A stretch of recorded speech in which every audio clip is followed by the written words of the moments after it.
본 말씀을 먼저 같이 읽도록 하겠습니다. 20절부터 24절까지 말씀입니다. 네, 같이 읽겠습니다. 20절부터 24절 시작. 헤롯이 들어와 시돈 사람들을 대량히 노여워하니 그들의 지방이 왕국에서 나는 양식을 먹는 까닭에 한 마음으로 그에게 나와 왕의 침소 맡은 신하 블라스도를 설득하여 화목하기를 청할지라. 헤롯이 나를 택하여 왕복을 입고 단상에 앉아 백성에게 연설하니 백성들이 크게 부르되 이것은 신의 소리요 사람의 소리가 아니라거늘. 헤롯이 영광을 하나님께 돌리지 아니하므로 죄의 사자가 곧 친히 벌레에게 먹혀 죽으리라. 하나님의 말씀을 흥황하여 더하더라. 여러분, 네부카드네자르 2세라는 왕이 있었습니다. 네부카드네자르 2세. 신바벨로니아 제국의 제2대 왕입니다. 기원전 605년에서 기원전 562년까지 신바빌로니아의 전성기를 이끈 왕입니다. 수도 바벨론에 유명한 것들이 있었는데 바벨론의 문, 그 다음에 마르드크 지구라트. 지구라트는 이렇게 피라미드처럼 생긴 건축물을 얘기합니다. 그 다음에 바빌론의 공중정원 등 여러 건축물을 세운 왕으로 유명합니다. 이 사람이 누구냐? 우리에게 익숙한 이름은 느부갓네살입니다. 느부갓네살. 왜 그렇게 얘기한? 역사적 사실이라는 걸 자꾸 까먹는 것 같아요. 이거는 역사적 사실이거든요. 이 사람과 이들의 역사, 바벨론의 역사는 성경 읽을 때 좀 그런 걸 한번 이렇게 각성하고 읽었으면 좋겠어요. 옛날 이야기처럼 있는 것이 아니라. 여러분, 그 가장 유명한 건축물의 하나가 세계 7대 불가사의 중에 하나가 바로 이 공중정원이거든요. 이게 이렇게 생겼다고 합니다. 터만 남았어요. 근데 학자들이 이게 뭐 이렇게 이제 그 모양을 보고 이렇게 복원한 그림입니다. 하늘에 매달린 것처럼 보인다고 해서 행잉 가든 이래가지고 공중정원입니다. 이 정원은 이웃나라 메디아에서 시집온 왕비 아미테스의 향수병을 달래주기 위해서 이런 것까지도 이렇게 만듭니다, 여러분. 네, 그 느부갓네살 왕이 활동하던 시대, 그 바벨론 시대의 대표적인 선지자가 예레미야 선지자죠. 신바벨로니아라고 제가 그랬으니까 당연히 고대 바벨론도 있었겠죠. 그건 여러분 다 아시는 사실들이에요. 하나님께서 아브라함을 우르에서 불러내셨잖아요. 바로 그 갈대아 우르 지역이 바벨론의 중심 지역이었거든요. 고대 바벨론 지역이었거든요. 그래서 바벨론 하면 우리는 세상을 은유하는 단어라는 것을 알고 있어요. 느헤미야 6장 9장 7절에 보면 주는 하나님 여호와시라. 옛적에 아브라함을 택하시고 갈대아 우르에서 인도해 내시고 아브라함이라는 이름을 주시고 그 지역이 바벨론 지역입니다. 성도의 믿음의 성도의 예표죠. 우리를 세상에서 바벨론이란 세상에서 불러내셨으니까. 그래서 여러분 창세기 11장이 바벨탑 사건이고 바로 12장이 아브라함을 불러내신 사건이 그 연이어서 있어요. 그래서 창세기 11장을 볼까요? 바벨탑이죠. 서로 말하되 자 벽돌을 만들어 견고히 굽자 하고 이에 벽돌을 돌로 대신하며 역청으로 진흙을 대신하고 자 말하되 성읍과 탑, 이 성읍은 도시를 얘기합니다. 성읍과 탑을 건설하여 그 탑 꼭대기를 하늘에 닿게 하여 우리 이름을 내고 온 지면에 흩어짐을 면하자 하였더니 네, 그 하나님을 대적하고 인간 스스로가 높이고 하늘에 닿고자 한 그 바벨론의 정신이랄까요? 그건 지금도 똑같이 역사 내내 흘러내려오고 있습니다. 그 갈대아 우르는 산업 종교의 중심지였어요. 아브라함이 살던 당시에 대단한 번영을 누리고 있었고 뭐 고고학자들이 그 지역에서 무덤을 이렇게 발견된 무덤을 발굴하면 거기서 나오는 것들을 보고 야, 이건 좀 대단한 문화였구나. 뭐 그때 함무라비 법전 이런 것도 막 나왔던 그 시절입니다. 거기서 하나님은 아브라함을 불러내서 바로 그런 힘들에 의지하던 삶에서 나오게 해서 믿음으로 사는 삶을 시작하게 하셨단 말이죠. 이 바벨론의 정신은 느부갓네살 신바벨로니아에서도 그대로 이어집니다. 여러분 느부갓네살은요 대단한 왕이었어요. 동방의 그 유명한 왕들보다 훨씬 능력 있는 자로서 그가 통치한 그 시대의 그 나라는 유사일의 최초로 가장 넓은 땅을 차지했던 세계적인 대제국이었습니다.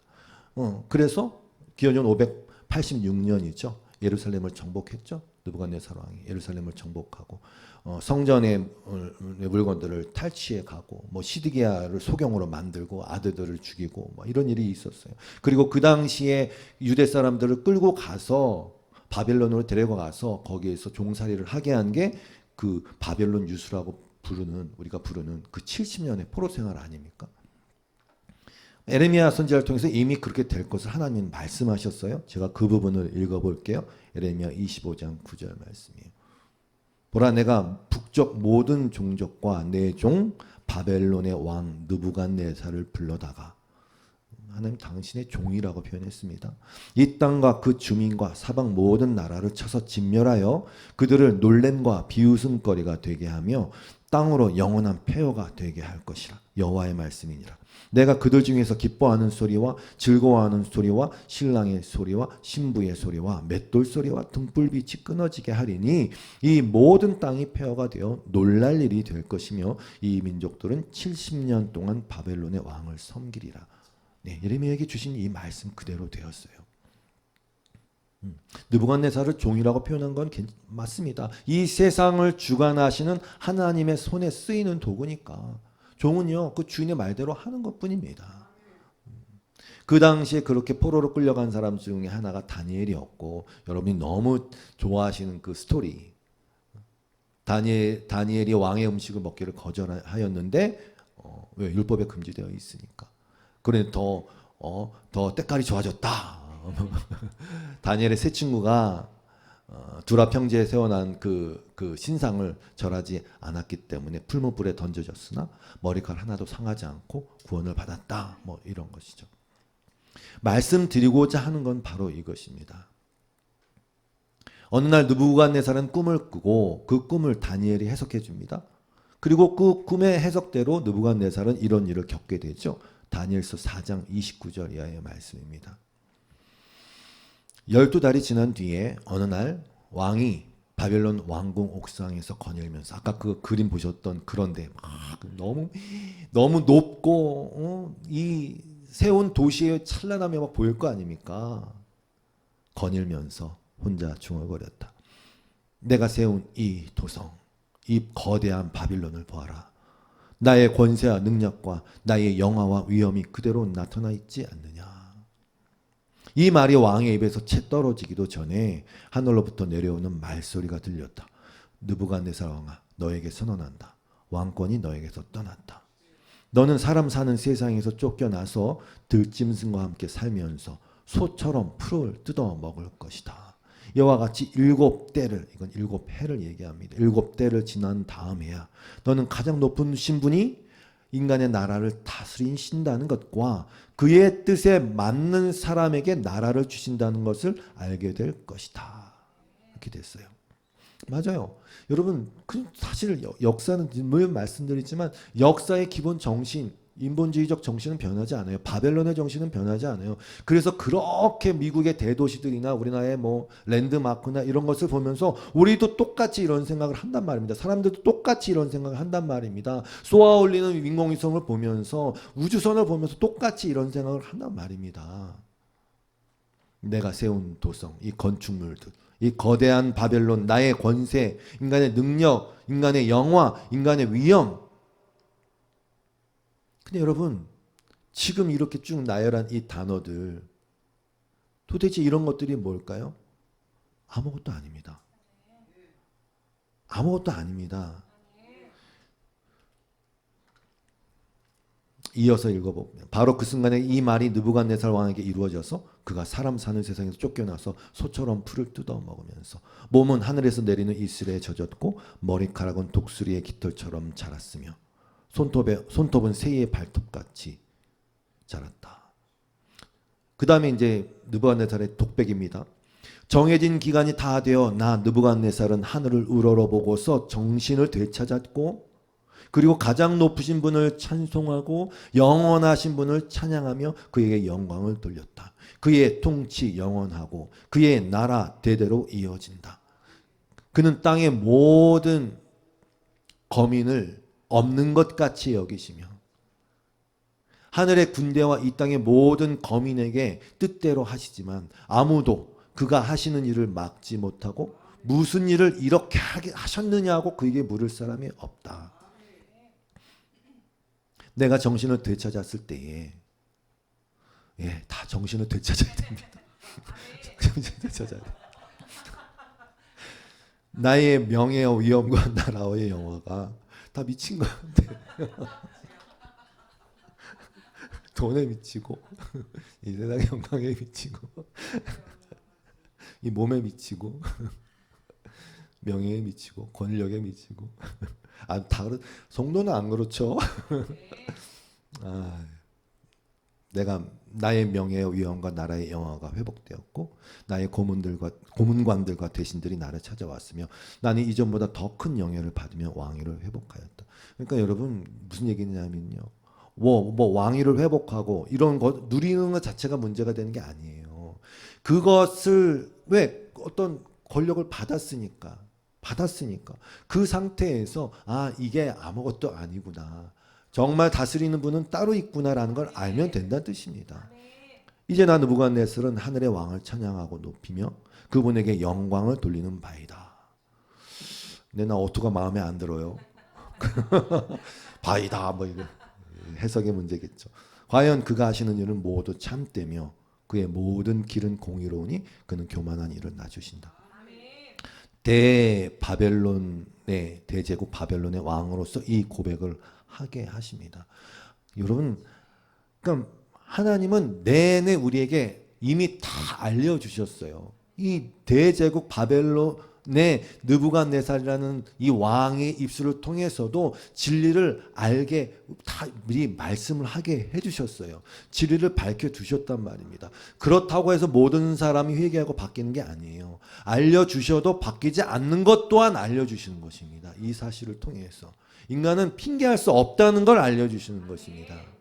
이미 이런 일이 다 있었잖아요. 인간의 역사가 그래서 거대한 반역의 역사라는 말이죠. 제가 왜 느부갓네살 왕의 이야기를 했겠습니까? 여러분은 눈치채셨겠지만 오늘 등장하는 헤롯 왕과 오버랩이 바로 되기 때문에 그랬습니다. 자, 사도행전 12장 20절 본문 말씀을 살펴보겠습니다. 어떤 상황 설명을 먼저 합니다. 그런데 두로와 시돈 사람들은 헤롯에게 몹시 노여움을 사고 있었다. 그래서 그들은 뜻을 모아서 왕을 찾아갔다. 그들은 왕의 침실 시종 블라스도를 설득하여 그를 통해서 헤롯에게 화평을 청하였다. 그들의 지방이 왕의 영토에서 식량을 공급받고 있었으므로 이렇게 할 수밖에 없었다. 이게 무슨 얘기냐면요. 두로와 시돈은요, 페니키아의 아주 중요한 항구 도시였어요. 상업과 무역이 발달한 도시였어요. 전에 그 학자들의 말에 의하면 그 도시는 농업이나 이런 데는 별로 적합하지 않은 땅이라고 합니다. 그러니까 이들이 먹고 살기 위해서는 무역이라는 걸 해야 돼요. 음식물을 수입해서 먹고 다른 것들을 팔고. 그런데 헤롯 왕과 문제가 생긴 것 같아요. 헤롯이 이 두 도시의 사람들 향해서 왜 그렇게 크게 격노했는지는 본문에 나타나 있지 않아서 알 수 없지만 어떤 상호 무역의 분쟁이 일어났던 것으로 보여요. 헤롯이 그 무역 분쟁을 일으켰다는 것은 아닙니다. 왜냐하면 두로와 시돈이라는 도시 자체는 로마 정부의 직할 지역이었어요. 그러니까 헤롯은 분봉왕으로서 자기 지역만 다스릴 수 있었기 때문에 이들에게 무역 분쟁을 일으키고 이렇게 할 수 있는 권한 자체는 없어요. 그래서 헤롯이 한 게 뭐냐? 경제 제재 조치를 한 거죠. 역사는 반복됩니다. 경제 제재 조치를 하는 거예요. 무역 제재 조치를 한 거예요. 지금 미국이 중국에 하고 이런 뜻이 말이죠. 식량 공급을 중단하거나 제한하는 조치를 취한 것입니다. 그럼 어떻게 해요? 빌어야죠. 그래서 로비를 펼쳤어요. 누구에게? 왕의 침실 시종인 블라스도에게, 한마디로 왕의 최측근에게 접근해서 그에게 말을 잘 좀 해달라고 부탁을 했겠죠. 이거 좀 풀어달라고 해라. 그래서 어느 날이 이제 딱 다가왔습니다. 21절에요. 헤롯이 나를 택하여 왕복을 입고 단상에 앉아 백성에게 연설하니. 이게 무슨 날인가에 대해서는 학자들이 연구를 한 것 같아요. 일단 그 앞절로 봤을 때 이 날은 두로와 시돈에서 오는 그 사절단들과 평화 조약을 체결하는 날이겠죠. 그런 날인 듯합니다. 그런데 학자들은 그 요세푸스의 그 고대사라는 책을 통해서 인용해서 이 날이 로마 황제 글라우디오가 영국에서 돌아온 승리의 개선을 축하하기 위해서 열린 축제일의 둘째 날이다. 이렇게 좀 폭을 좁힙니다. 그리고 황제의 생일인 8월 1일이었다라고 얘기합니다.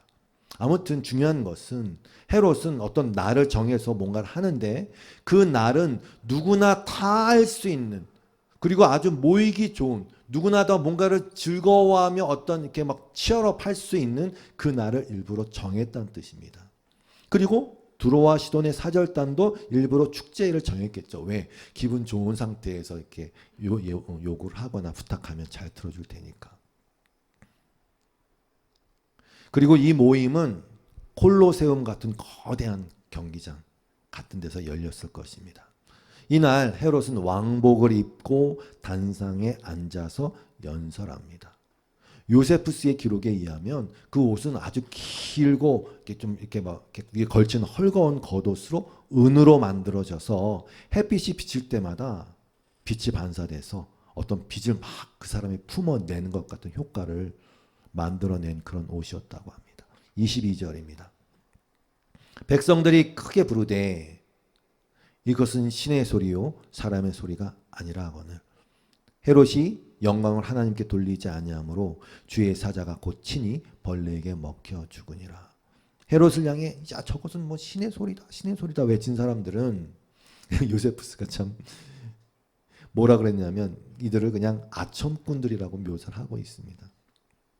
아마도 유대 사람은 아닐 것입니다. 왜냐하면 유대 사람은 어찌됐건 그리스도를 거부하고 그리스도를 믿는 자들을 박해했지만 그럼에도 불구하고 유일신 사상이 있어서 이들이 이런 말을 하지는 않았을 거예요.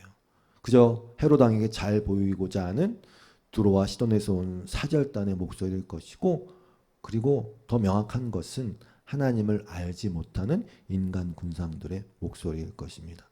헤롯은 당연히 그 목소리를 즐겼겠죠. 멈추게 하지 않았어요.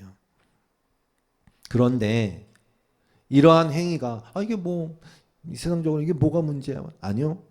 하나님을 알고 인간이란 존재에 대해서 알고 있는 자들에게는 상당히 불편하고 불가능한 행위예요. 이런 비슷한 일이 루스드라라는 지역에서 있었잖아요. 바울이 나면서부터 걷지 못하는 자를 주님의 이름으로 이렇게 세웠을 때 사람들도 역시 바울과 바나바를 그렇게 신격하려고 했어요.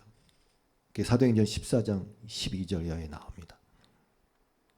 바나바는 제우스라고 하고 바울은 그 중에 말하는 자이므로 헤르메스라고 하더라. 네. 다 명품 이름입니다. 제우스, 헤르메스. 시외 제우스 신당의 제사장이 소와 화환들을 가지고 대문 앞에 와서 무리와 함께 제사하고자 하니 두 사도 바나바와 바울이 듣고 옷을 찢고 무리 가운데 뛰어 들어가서 소리 질러. 소리 지르죠, 당연히. 여러분이요, 어찌하여 이러한 일을 합니까? 우리도 여러분과 같은 성정을 가진 사람입니다. 그리고 우리가 여러분에게 복음을 전하는 것은 바로 이런 헛된 일을 버리고 천지와 바다와 그 가운데 만물을 지으시고 살아계신 하나님께 돌아오게 하려고 하는 것입니다. 라고 얘기했단 말이에요. 복음을 전하는 게 뭡니까? 이유가 뭡니까? 바로 이런 헛된 일을 버리게 하기 위함이에요. 그래야 하나님께도 돌아올 수 있으니까요. 요세푸스의 기록에 의하면 이 헤롯이 갑작스러운 복통으로 인해서 5일 후에 죽게 되었다고 합니다. 그리고 몸이 썩어서 벌레가 생겨났다고 합니다. 여러분, 사도행전의 저자가 누가 아닙니까? 누가는 의사 아닙니까? 그럼에도 불구하고 별다른 의학적 설명하지 않아요. 왜? 영적 의미가 너무 분명하기 때문에.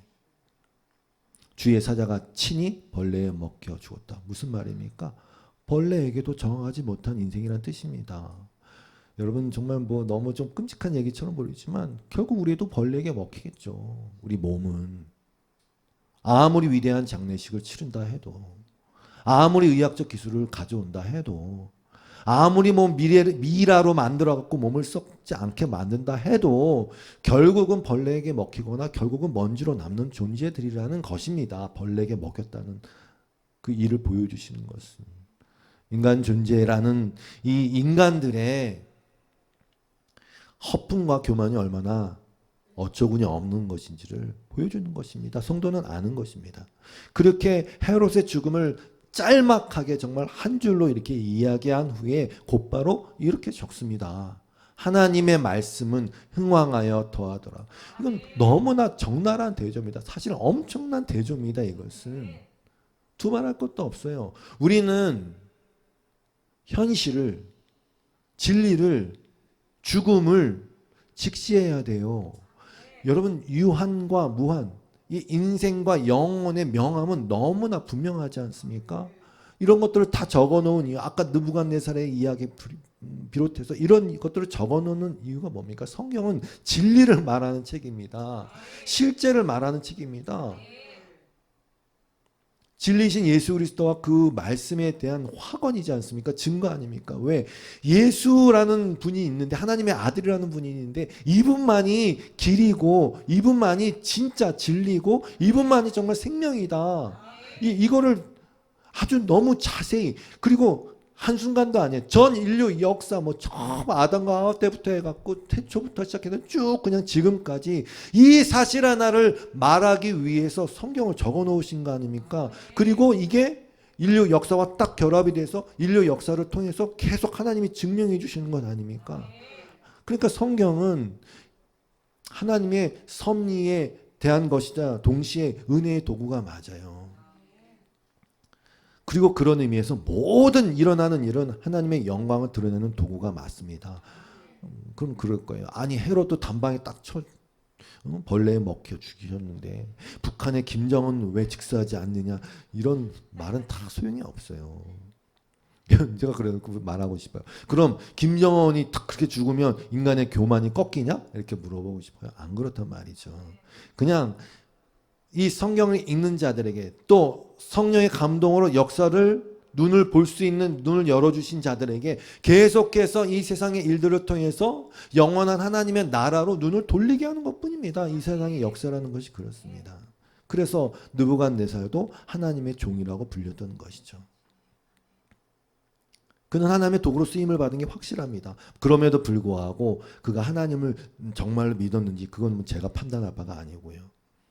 단 느부갓네살 왕과 헤롯 왕의 차이는, 느부갓네살은 실제로 자신이 낮아져서 망해져서 또 짐승과 같은 자신의 모습을 경험함으로써 자신을 돌아볼 기회를 얻은 것이고, 헤롯은 그 시간이 없었던 것뿐이에요.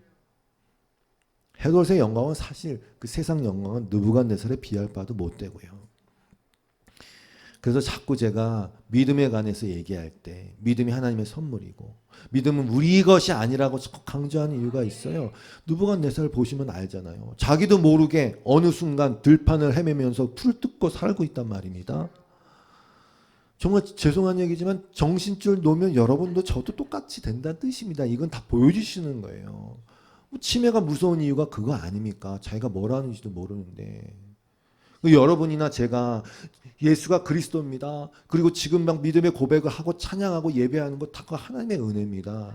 뭐 여기 회로 하나가 뭐 어떻게 딱 되면 그냥 느부갓네살 꼴 될 수 있어요. 그냥 하나님이 붙드시는 거죠. 하나님이 회복시켜 주시고 붙들고 계시니까 지금 우리가 이 소위 말하는 믿음 생활을 하고 있는 것입니다. 느부갓네살이 제정신으로 돌아와서 그렇게 하고 있는 자신을 발견했을 때 비로소 자각을 하게 된 거죠. 뭐를? 나는 아무것도 아니온 것이었구나. 어떻게 보면 그냥 붙들지 않으시면 난 짐승과 같은 것이었구나. 나를 붙들고 있는 건 내가 아니구나. 헤롯이 그렇게 거의 즉사 비슷하게 죽는 것을 본다고 사람들이 변하는 건 아니에요. 속사람의 변화라는 것은 하나님의 은혜와 성령의 감동으로 가능한 것입니다. 그 자리에 있던 사람이 뭐 헤롯의 죽음을 보고 누이나 깜짝했겠습니까? 재수 없어서 죽었겠네. 그렇겠죠. 하나님은 하나님이 긍휼히 여기고자 하는 자에게 그 긍휼이 부어지는 겁니다. 하나님의 붙드심, 말씀의 붙드심이 온 우주를 지탱하고 지식시키고 지속시키고 있을 뿐이에요. 하나님의 말씀이 흥왕하여 더하여졌다라는 그 묘사는 갑자기 막 비실비실했는데 갑자기 이제 힘을 얻었다 그런 의미가 아니에요. 하나님의 말씀의 속성이 그 의미와 그 어떤 강함이 영원성이 점점 드러나는 것일 뿐입니다. 갑자기 더해지거나 없었던 걸 생기는 게 아니에요. 창세 전부터 그렇게 말씀은 존재했고 지속되었고 하나님의 영광을 계속 드러내고 있었어요. 예수님이 그러시잖아요. 아버지께 기도할 때 창세전에 있던 그 영화, 그 말씀의 영광은 원래 그렇게 있었다는 뜻입니다. 그렇게 영광을 드러내시는 것 뿐이에요. 그래 그저 하나님이 툭 던진 이 말씀들대로 이루어지는 이 성경을 보면서 하나님의 역사를 보면서 그 영원한 말씀 곁에서 다 뭐냐면요, 영원한 말씀이라는 게 있고 다 곁에서 잠시 존재하다가 가는 이 세상의 유형의 것들이 있잖아요. 저나 여러분도 마찬가지. 이 세상 뭐 바벨론 제국이고 뭐고 영원한 말씀이라는 게 원래 창세전부터 있었고 다 그 곁에서 휙휙 지나가는 그냥 그런 것 뿐이에요. 그러면서 하나님의 말씀의 영원성을 그냥 계속 증거하고 있는 것일 뿐입니다.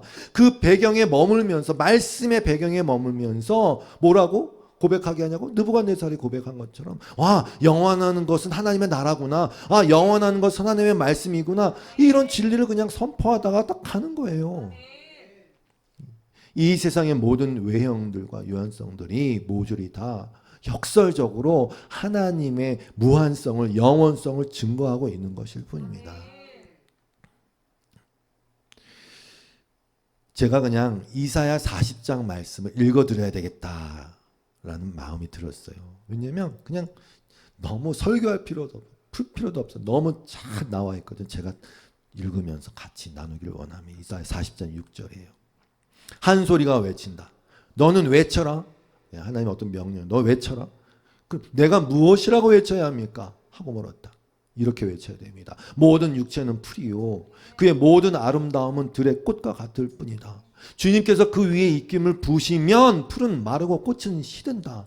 그렇다. 이 백성은 풀에 지나지 않는다. 풀은 마르고 꽃은 시드나 우리 하나님의 말씀은 영원히 서 있다. 이걸 외쳐야 돼요. 정말 외쳐야 될 소리는, 교회에서 외쳐야 될 소리는, 우리가 고백해야 될 소리는 인간은 위대하다. 인간은 위대하다가 아니라 모든 육체는 풀과 같다라는 것입니다. 9절이에요. 좋은 소식을 전하는 시온아, 어서 높은 산으로 올라가거라. 아름다운 소식을 전하는 예루살렘아, 너의 목소리를 힘껏 높여라. 두려워하지 말고 소리를 높여라. 뭐라고 얘기한다고요? 여기에 너희의 하나님이 계신다. 마찬가지입니다. 저와 여러분이 믿음 생활하면서 사실 힘들어요. 왜? 늘상 들어야 하고 봐야 하는 이 세상의 것들이 분명히 어떤 영광인데 이것으로 말미암아 힘자랑을 하고 나를 누추한 것으로 여기게 만들고 내가 아무것도 아닌, 사실 아무것도 아니지만 아무것도 아닌 정말 의미의 바닥을 기게 만드는 일들이 일어나니까 계속 자존심도 상하고, 그때 외치라니까요. 우리 하나님이 여기 계신다. 우리 하나님이 나와 함께 계신다. 이걸 외치라고 다 적어 놓으신 겁니다. 만군의 주 하나님께서 오신다. 그가 권세를 잡고 친히 다스리실 것이다. 보아라, 그가 백성에게 주실 상급을 가지고 오신다. 백성에게 주실 보상을 가지고 오신다. 그는 목자와 같이 그의 양떼를 먹이시며 어린 양들을 팔로 끌어모으시고 품에 안으시며 젖을 먹이는 어미 양들을 조심스럽게 이끄신다. 할렐루야. 그게 좋은 소식입니다. 우리의 소망, 하나님이 함께 하신다. 그러면서 다시 얘기합니다. 12절에 누가 바닷물을 손바닥으로 떠서 헤아려 보았으며 뺨으로 하늘을 재어보았느냐? 누가 온 땅의 티끌을 되어보고 산들을 어깨 저울로 달아보고 언덕들을 손 저울로 달아보았느냐? 누가 주님의 영을 헤아릴 수 있으며 주님의 조언자가 되며 그를 가르칠 수 있겠느냐? 그가 누구와 의논하시는가? 누가 그를 깨우쳐드리며 공평의 도리를 가르쳐드리는가? 근데 계속 그걸 하려고 하고 있거든요. 계속 뭔가 그렇게. 누가 그에게 지식을 가르쳐드리며 슬기로운 처세술을 가르쳐드리는가? 그에게는 문 나라가 고작해야 두라의 박에서 떨어지는 한 방울 물이나 저울 위에 티끌과 같을 뿐이다. 여러분, 저울 위에 티끌이 하나 딱 얹혔다고 해서 아무런 영향도 받지 않습니다. 섬들도 먼지를 들어 올리듯 가볍게 들어 올리신다. 레바논의 삼림이 제단의 장작으로 충분하지 않고, 여기는 정말 울창한 삼림이거든요. 이런 것들로 하나님을 채울 수 있는 게 아니란 뜻입니다. 그곳의 짐승들도 번제물로 드리기에 충분하지 않다. 17절은 같이 읽죠. 시작. 그 앞에서는 모든 민족이 아무것도 아니며 그에게는 사람이란 전혀 없는 것이나 다름이 없다. 너무 인간들을 무시한 얘기가 아닙니까? 진리라니까요. 이게 사실이라니까요. 이게 자기 부인의 근거예요. 뭐 내가 이렇게 됐는데 내가 참는다, 내가 뭐 순종한다, 내가 하나님의 말씀을 내가 더 이루겠다라는 것보다 그 전에 아무것도 아니구나. 없는 것과 다름이 없구나. 18절을 또 이어서 읽습니다. 그렇다면 너희가 하나님을 누구와 같다 하겠으며 어떤 형상에 비기겠느냐? 우상이란 대장장이가 부어 만들고 도금장이가 금으로 입히고 은사슬을 만들어 걸치는 것이다. 네, 헤롯이 입은 옷이 그거거든요. 금이나 은을 구할 형편이 못 되는 사람은 인간은 포기하지 않는다는 뜻입니다. 썩지 않는 나무를 골라서 구하여 놓고 넘어지지 않을 우상을 만들려고 숙련된 기술을 찾는 집요함을 얘기하는 거라니까요. 여러분, 그렇기 때문에 그냥 우리는 죽어야 돼요. 그냥 그 방법밖에 없어요. 너희가 알지 못하였느냐? 너희가 듣지 못하였느냐?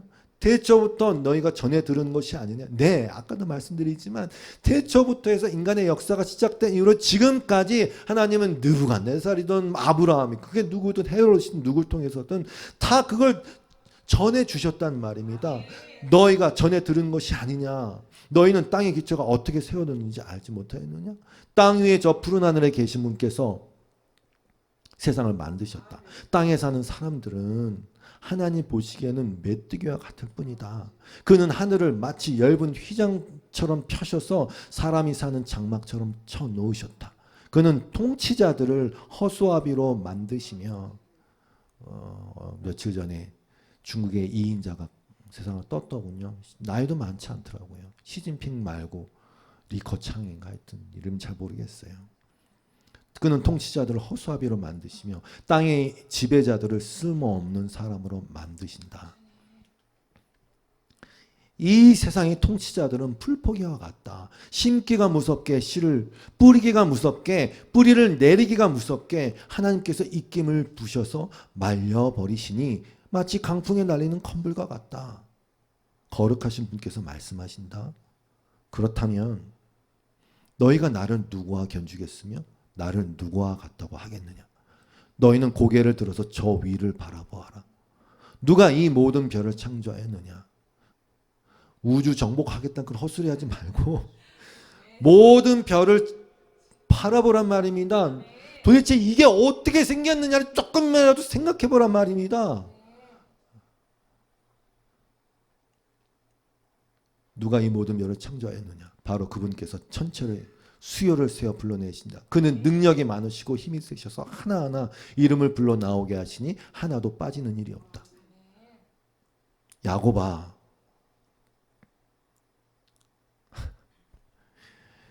네가 어찌하여 불평하며 이스라엘아, 네가 어찌하여 불만을 토로하느냐? 어찌하여 주님께서는 나의 사정을 모르시고 하나님께서는 나의 정당한 권리를 지켜주시지 않는다. 다시 말씀드립니다. 정당한 권리 원래 없어요. 여기서 시작하지 않은 한 아무것도 풀리지 않습니다. 성경은 아무것도 풀리지 않고 여기서 시작하지 않으면 성경은 예수는 하나님은 오로지 나라는 존재를 더 존귀하게 만들 도구로밖에 전락하지 않을 수가 없다는 것입니다. 28절부터 같이 읽겠습니다. 시작. 너는 알지 못하였느냐? 너는 듣지 못하였느냐? 주님은 영원하신 하나님이시다. 땅 끝까지 창조하신 분이시다. 그는 피곤을 느끼지 않으시며 지칠 줄을 모르시며 그 지혜가 무궁하신 분이시다. 피곤한 사람에게 힘을 주시며 기운을 잃은 사람에게 기력을 주시는 분이시다. 비록 젊은이들이 피곤하여 지치고 장정들이 맥없이 비틀거려도 오직 주님을 소망으로 삼는 사람은 새 힘을 얻으리니 독수리가 날개를 치며 솟아오르듯 올라갈 것이요 뛰어도 지치지 않으며 걸어도 피곤하지 않을 것이다. 아멘. 이건 여러분의 육체를 말하는 게 아니라 여러분의 믿음을 말하는 것입니다. 믿음이 쓰러질 것 같죠. 아무것도 안 보이죠. 내 믿음을 내가 지킨다면 여기 말한 것처럼 젊은이들의 힘으로 내 믿음을 지킨다고요? 장정들의 힘으로 내 믿음을 지킨다고? 아니요. 그러면 다 쓰러집니다. 하나님이 지키신다는 뜻입니다. 계속 우리의 믿음을 내 육체는 세잔해져 가지만 내 속사람은 날마다 강건해지는 것을 경험하면서 내가 더 약해지는 것들로 방향으로 갈 때마다 오히려 내 속사람은 더 강해지는 것, 즉 주님을 향한 믿음이 굳건하여지고 더 주님을 붙드는 방향으로 가게 된다는 뜻입니다. 여러분의 믿음은 그래서 점점 더 독수리 날개치며 올라감 같이 하나님을 예수 그리스도를 철저히 붙드는 그런 소낙의 힘이 점점 성령의 도우심으로 말미암아 더 강해질 것입니다. 크게 믿음입니다. 크게 믿음입니다. 여기서 연결해서 베드로전서 1장 16절 이하의 말씀을 읽어드리고 마칠게요. 제가 말할 것도 없어요. 16절입니다. 성경에 기록되기를 내가 거룩하니 너희도 거룩하여라 하셨습니다.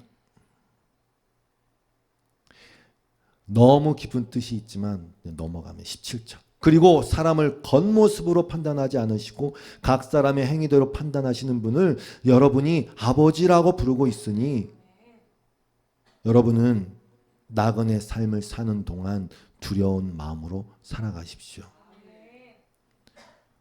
우리나 헤롯이나 다르지 않았기 때문에 원래는 심판 앞에 놓여 있고 그 심판을 반드시 받아야 할 존재였으니까. 그런데 그 심판을 다 몸소 받으신 분이 오셨기 때문에 예수 그리스도를 의지하는 것일 뿐입니다. 나그네 삶을 사는 동안 두려운 마음으로 살아가시길 바랍니다. 18절입니다. 여러분은 조상으로부터 물려받은 여러분의 헛된 생활 방식에서 해방되었습니다. 여러분도 아시지만 그것은 은이나 금과 같은 썩어질 것으로 된 것이 아니라 흠이 없고 티가 없는 어린 양의 피와 같은 그리스도의 귀한 피로 되었습니다. 하나님께서는 이 그리스도를 세상이 창조되기 전에 미리 하셨고 이 마지막 때에 여러분을 위하여 나타내셨습니다. 21절입니다. 여러분은 그리스도로 말미암아 하나님을 믿고 있습니다. 하나님은 그리스도를 죽은 사람 가운데서 살리시고 그에게 영광을 주셨습니다. 그래서 여러분의 믿음과 소망은 하나님을 향해 있습니다. 막 설명할 게 많은데 시간이 벌써 갔기 때문에 넘어갑니다. 22절. 여러분은 진리의 순종함으로 영혼을 정결하게 하여서 꾸밈 없이 서로 사랑하기에 이르렀으니 순결한 마음으로 서로 뜨겁게 사랑하십시오. 여러분은 다시 태어났습니다. 그것은 썩을 씨로 그렇게 된 것이 아니라 벌레 먹힐 것으로 된 것이 아니라 썩지 않을 씨 곧 살아계시고 영원하신 하나님의 말씀으로 그렇게 되었습니다. 그리고 또 나오는 것이죠. 모든 육체는 풀과 같고 그 모든 영광은 풀의 꽃과 같다.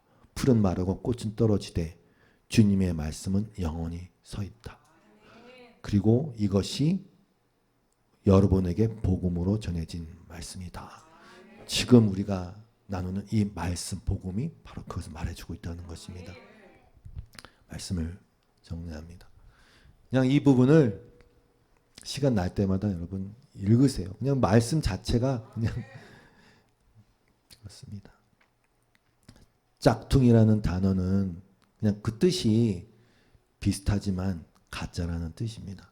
성도 여러분, 우리의 성도의 저와 여러분의 영적 직관이 발달해서 이젠 그것이 가짜라는 것이 이 세상의 영광이 비슷하지만 흉내내지만 가짜라는 것이 더 분명하게 보여지기를 주님의 이름으로 축원합니다. 그리고 그 일은 여러분과 저에게 계속 일어날 것인데 왜냐하면 우리가 계속 이 하나님의 말씀을 붙들고 이 복음을 통해서 하나님의 영광을 계속 보기 때문에 가능한 것입니다. 여러분이 이 말씀에, 이 복음에 나타나 있는 하나님의 영광을 아는 빛을, 그리스도 예수의 얼굴에 있는 하나님의 영광을 아는 빛을 우리 마음에 하나님이 계속 비춰줄 것이기 때문에 그렇습니다. 그러면 아마 분명하게 드러날 거예요. 뭐가? 나는 질그릇이구나. 이 세상이라는 것은 하나님의 뜻을 담는 그저 질그릇 같은 것이구나. 앞에서 우리가 읽었던 그 말씀들에 따라서 점점점 우리는 그 고백으로 들어갑니다. 질그릇이구나, 질그릇이구나. 그런데 너무 감사하게도 보배가 담겨 있구나. 그리고 그것은 심히 큰 능력이 하나님께 있고 우리에게 있지 아니함을 알게 하리는 것이구나. 늘 이 마음을, 이 알물, 이 진리를 마음속 깊이 가지고 살아갑시다. 그리고 더 이 세상을 남은 시간 얼마 되는지 모르겠지만 살아갈 때에 계속해서 눈앞에 아른거리는 헛된 영광 가운데 기죽지 마시고 오히려 당당히 하나님의 영광에 들어가게 됨을 소망으로 삼고 살아가시길 주님의 이름으로 축원드립니다. 아멘. 우리 찬송하고 마칩시다. 하늘 가는 밝은 길이, 하늘 가는 밝은 길이 내 앞에 있으니. 슬픈 일을 많이 보고, 슬픈 일을 많이 보고, 늘 고생하고 늘 고생하 하늘 영광 밝으니,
하나님 아버지 감사합니다.